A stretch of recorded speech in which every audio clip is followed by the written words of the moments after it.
Hello friends, welcome to the study portal. Study portal में आप सबका स्वागत है।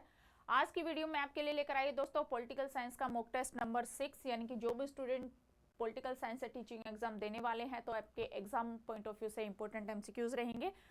साथ ही पॉलिटिकल एक ऐसा सब्जेक्ट है जो कि आपकी जनरल नॉलेज को भी कवर करता है, तो आपके जीके के हिसाब से भी ये इंपॉर्टेंट एमसीक्यूज रहेंगे। इसी तरह की इंफॉर्मेशन के लिए आप हमारे साथ ये सभी सोशल मीडिया चैनल हैं जिनके थ्रू आप जुड़ सकते हैं, चाहे वो इंस्टाग्राम हो, व्हाट्सएप हो, टेलीग्राम या फिर फेसबुक ग्रुप हो। साथ ही में जो भी स्टूडेंट किसी भी टीचिंग लाइन एग्जाम की प्रिपरेशन करे और हमारे साथ जुड़ना चाहते हैं तो अपना नेम, सिटी, एग्जाम इसी तरह से लिखकर 8447410108 नंबर पे हमें व्हाट्सएप कर दीजिए, ताकि जिस भी एग्जाम की आप प्रिपरेशन कर रहे हैं उसी से रिलेवेंट वीडियो का लिंक हम आप तक शेयर करें व्हाट्सएप ब्रॉडकास्ट ग्रुप के थ्रू। ये हमारी ऐप है दोस्तों, स्टडी पोर्टल एकेडमी। ऐप का आप डाउनलोड करिए। एंड्रॉइड यूजर्स इस लिंक के थ्रू एंड आईफोन यूजर्स इस लिंक के थ्रू ऐप को डाउनलोड करेंगे। ऐप के थ्रू ही आपको इस तरह से बैचेस मिलेंगे। जो भी आप चाहते हैं आप सर्च ऑप्शन में जाकर अपना बैच सर्च कर सकते हैं। बैच के अलावा हम हार्ड कॉपी नोट्स भी प्रोवाइड कराते हैं। आप सेल्फ स्टडी कर सकते हैं घर बैठकर। Complete syllabus, up to date syllabus के साथ कवर किए जाते हैं, जिसमें आपका जनरल नॉलेज, सब्जेक्ट स्पेसिफिक दोनों ही पार्ट कवर होते हैं। तो नोट्स ऑर्डर करने के लिए 8447410108 नंबर पे आप हमें कॉल या व्हाट्सएप कर सकते हैं, ताकि ऑल ओवर इंडिया में कोई सर्विस अवेलेबल है तो हम घर बैठे ही आपके नोट्स जो है वो पहुंचा सकते हैं। इस तरह की कंप्लीट बुकलेट रहेंगी दोस्तों। ये टीजीटी एसएसटी का सेट है जिसमें आपका जनरल पेपर भी कवर है और आपका सब्जेक्ट स्पेसिफिक भी कवर है। स्टार्ट करते हैं first question. Democracy is the rule of, लोकतंत्र पर आधारित होता है। लोकतंत्र किस पर आधारित होता है? ऑप्शन है वोटर, मतदाता, people, Janata, member of parliament, संसद के सदस्य, या फिर पॉलिटिकल पार्टीज, राजनीतिक दल। आप मुझे कमेंट्स करिएंगे फ्रेंड कमेंट्स बॉक्स में कि कौन सा ऑप्शन करेक्ट है, ए, बी, सी या फिर D. Democracy is the rule of people. Democracy is the rule of the people. जो लोकतंत्र होता है वो जनता पर आधारित होता है, तो बी ऑप्शन करेक्ट है। नेक्स्ट क्वेश्चन है, who define democracy as government of people, by the people, for the people. किसने लोकतंत्र को लोगों की सरकार, लोगों के द्वारा और लोगों के लिए के रूप में परिभाषित किया, यानी कि किसका कथन है ये? ऑप्शन है वुड्रो विल्सन, बी है लॉर्ड ब्राइस, सी है अब्राहम लिंकन या फिर डी है लास्की। कौन है जिसने लोकतंत्र को लोगों की सरकार, लोगों के द्वारा और लोगों के लिए रूप में परिभाषित किया? Democracy as a government of the people, by the people and for the people.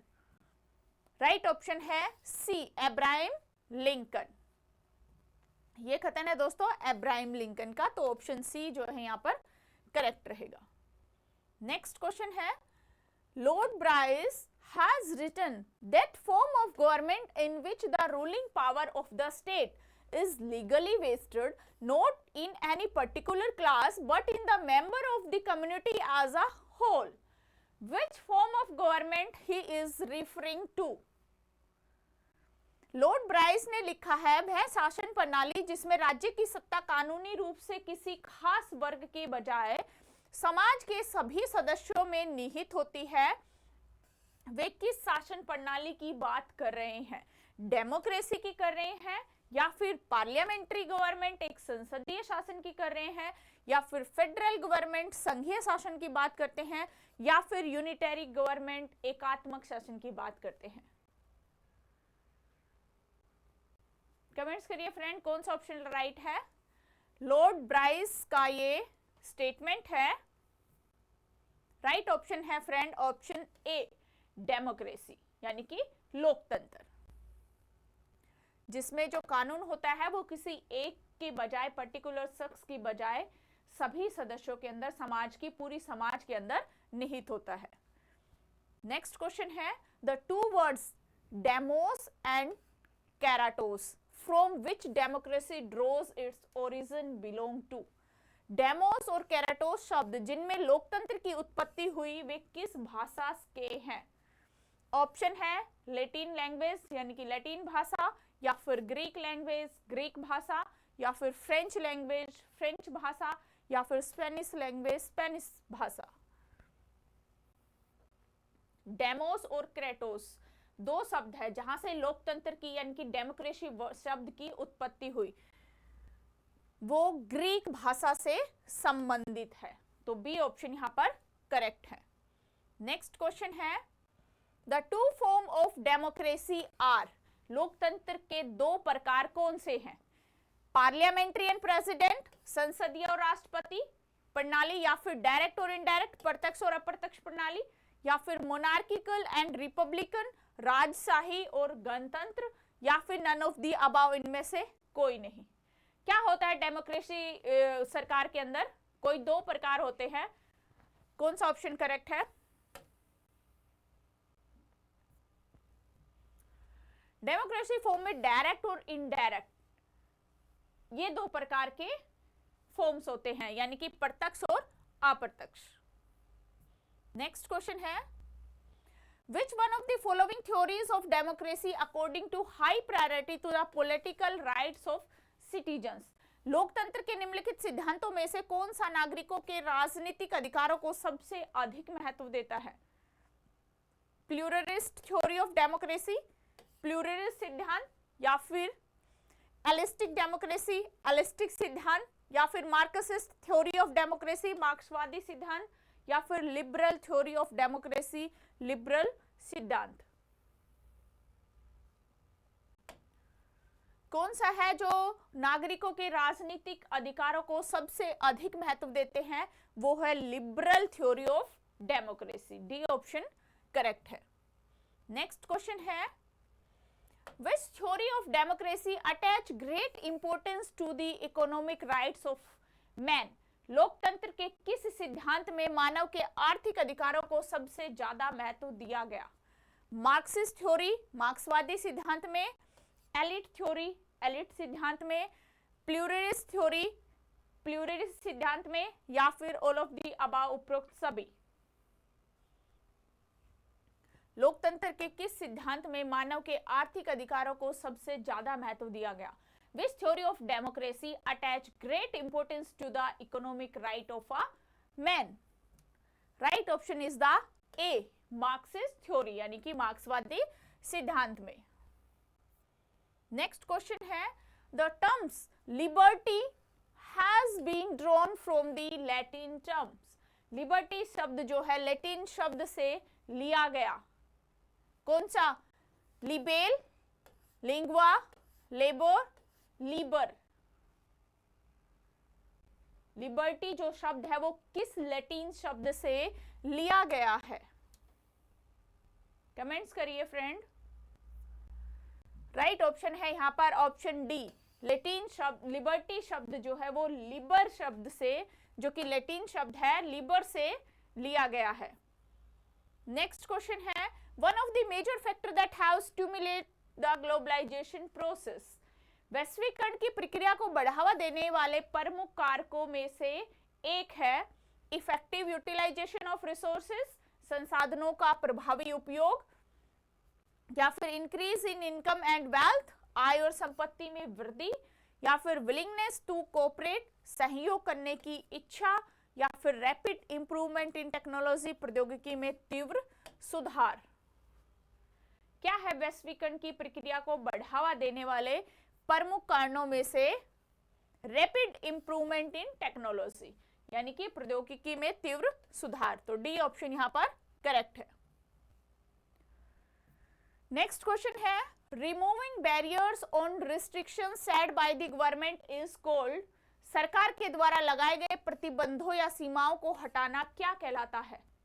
Liberalisation, उदारवाद, investment, निवेश, फेवरेबल ट्रेड, लाभकारी व्यापार, या फिर फ्री ट्रेड, मुक्त व्यापार। क्या कहते हैं जो सरकार के द्वारा जो रिस्ट्रिक्शंस और बैरियर्स हैं उनको अगर हटाते हैं तो उनको हटाना क्या कहलाता है? राइट ऑप्शन है ऑप्शन ए, लिबरलाइजेशन, यानी कि उदारवाद। नेक्स्ट क्वेश्चन है, globalization by connecting countries leads to, देशों को जोड़ने से होने वाला वैश्वीकरण किस ओर ले जाता है? लेसर कंपटीशन अमंग प्रोड्यूसर्स, उत्पादकों के बीच कम प्रतिस्पर्धा, या फिर ग्रेटर कंपटीशन अमंग प्रोड्यूसर्स, उत्पादकों के बीच अधिक प्रतिस्पर्धा, या फिर नो कंपटीशन बिटवीन प्रोड्यूसर्स, उत्पादकों के बीच कोई प्रतिस्पर्धा नहीं है, या फिर नन ऑफ दीज, इनमें से कोई भी नहीं। Globalization by connecting countries leads to greater competition among the producer, उत्पादकों के बीच अधिक प्रतिस्पर्धा की ओर ले जाता है। बी ऑप्शन करेक्ट है। नेक्स्ट क्वेश्चन है, Eurocentrism as the terms for an ideology was coined by whom? विचारधारा के लिए यूरोसेंट्रिज्म शब्द किसने दिया? Karl Marx, Green, Samir Amin, या फिर रूसो? किसने ये टर्म्स दी है? यूरोसेंट्रिज्म किसके लिए? विचारधारा के लिए, यानी कि आइडियोलॉजी के लिए। राइट ऑप्शन है C, Samir Amin. Next question है, during the alignment of the 18th century, 18वीं सदी के ज्ञान जागरण काल के दौरान, स्कॉलर्स एम्फसाइज द सुपरनेचुरल, विद्वानों में अलौकिक शक्तियों पर जोर दिया, या फिर scholars denied the possibility of a scientific study of human, विद्वानों ने मानव व्यवहार के वैज्ञानिक अध्ययन की संभावना से इनकार किया, या फिर several scholars believe human social life could not studied scientifically, कई विद्वानों का मानना था कि मानव जो है वो सामाजिक जीवन का एक वैज्ञानिक तरीके से अध्ययन किया जा सकता है, या फिर नन ऑफ दीज, इनमें से कोई भी नहीं। क्या हुआ 18वीं शताब्दी के ज्ञान जागरण काल के दौरान कि several scholars believe human social life could be studied scientifically, कई विद्वानों का मानना था कि मानव जो है वो सामाजिक जीवन का वैज्ञानिक तरीके से अध्ययन किया जा सकता है। तो राइट ऑप्शन सी रहेगा। नेक्स्ट क्वेश्चन है, इकोनॉमिक्स डील्स विद, अर्थशास्त्र किससे संबंधित है? Production of goods and services, वस्तु और सेवाओं का उत्पादन, या फिर consumption of good and services, वस्तु और सेवाओं का उपभोग, या फिर distribution of goods and services, वस्तु और सेवाओं का वितरण, या फिर ऑल ऑफ दी अबव, इनमें से सभी। क्या है इकोनॉमिक्स डील्स विद, किससे संबंधित है अर्थशास्त्र? राइट ऑप्शन है फ्रेंड डी, सभी, यानी कि इन तीनों से ही संबंधित है।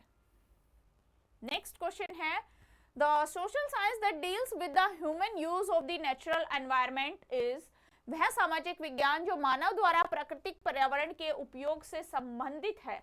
Option A genetics, B geography यानी कि भूगोल, सी पॉलिटिकल साइंस राजनीतिक विज्ञान, एंड डी सोशियोलॉजी समाजशास्त्र। कौन सा ऑप्शन है कमेंट्स करिए फ्रेंड। राइट ऑप्शन है दोस्तों ऑप्शन बी ज्योग्राफी। तो ये थे दोस्तों हमारे आज के एमसीक्यूज, जो कि हमारे पॉलिटिकल साइंस के मॉक टेस्ट नंबर 6 के एमसीक्यूज हमने डिस्कस किया। आई होप आपको समझ में आए होंगे। आज की वीडियो में इतना ही। Thank you.